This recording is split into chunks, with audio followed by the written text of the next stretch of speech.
چونکہ یہ پہلا شخص تھا جس نے امام علی مقام کو راستے میں روکا۔ اس کی ڈیوٹی یہ تھی ہر کی کہ ان کو کوفے نہیں پہنچنے دینا، راستہ بدل کر کربلا تک جنگل بیابان میں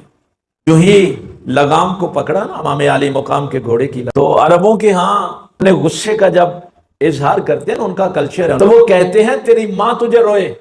اور امام حسین رضی اللہ تعالیٰ عنہ نے بھی اور سے کہا ہر تیری ماں تجھے روئے، تو نے میرے گھوڑے کی لگام پکڑ کے روک لیا۔